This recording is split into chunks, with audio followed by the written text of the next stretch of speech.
செல்ல பிள்ளைங்களா இப்போ அம்மா வந்து இனிப்பு பணியாரம் செய்யலாம்னு ஆசைப்படுறேன். சும்மா டைம் பாஸிங் சாப்பிடலான்ட்டு இதுக்கு வந்து மைதா போட்டிருக்கேன். ஒரு 2-3 ஸ்பூன் மைதா போட்டு 2 பேருக்கு தான், நாங்கள் 2 பேருக்கு. பாதி வாழைப்பழம் போட்டிருக்கிறேன், கொஞ்சம் வெல்லம் போட்டிருக்கிறேன், ஏலக்காய் தட்டி போட்டிருக்கிறேன். அவ்வளோதான். தேங்காய் பதை உனக்கு தேவைப்பட்டால் தேங்காய் பதை போட்டுக்கலாம், இல்லைன்னா விட்டுடலாம். இப்போ அம்மா வந்து இட்லி மாவு பார்த்து இந்த மாவை கரைச்சிட்டு பணியாரம் செய்ய போகிறேன். வாங்க செய்கிறது அம்மாவை செய்கிறத பாருங்கள்.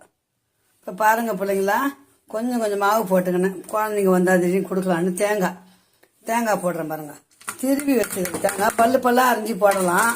சரி மென்று சாப்பிட்ணும், அதனால் அம்மா திருவி ஒரு கல் உப்பு போட்டுக்கோங்க. சால்ட் உப்பு கொஞ்சம் போட்டுக்கோங்க. அவ்வளோதான். இப்போ எல்லாம் வாழைப்பழம் மைதா மாவு அவ்வளோதான். இப்போ இதை கொஞ்சம் கொஞ்சமாக எடுத்து அதில் போட போகும். இனிப்பு பணியாரம், கார பணியாரம் பணியாரத்துக்கு சட்டியில் ஊற்றுவோம். பார்த்தீங்களா?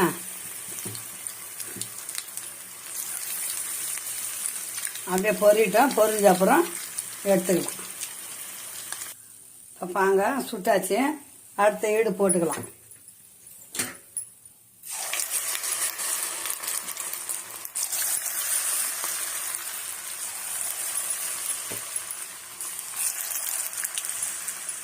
சும்மா கடையில் வாங்கி சாப்பிட்டா 20 ரூபா. வாங்க ரெடி ஆயிடுச்சு பாருங்கள். இனிப்பு பணியாரம் ரெடி ஆயிடுச்சு. வாங்க சூடாக சாப்பிட்லாம். வெல்லம் போட்டதால கொஞ்சம் அப்படி இருக்கும், ஆனால் டேஸ்ட் நல்லாயிருக்கும். சாப்பிட்டு பார்த்துட்டு சொல்லுங்கள் எப்படி இருக்குன்னு. ஓகே சொல்லுங்களா, பாய். மீண்டும் நல்ல வீடு சந்திக்கலாம், பாய். பிள்ளைங்களா, இனிப்பு பணியாரம் ரெடி ஆயிடுச்சு. வாங்க சாப்பிட்லாம். அம்மா சாப்பிட்டு காட்டுறேன் பாருங்க. நல்லாது உங்களை விட்டு சாப்பிட்றோம். ஓகே பாய் சொல்லுங்களா. மீண்டும் ஒரு நல்ல வீடியோவில் சந்திக்கலாம், பாய்.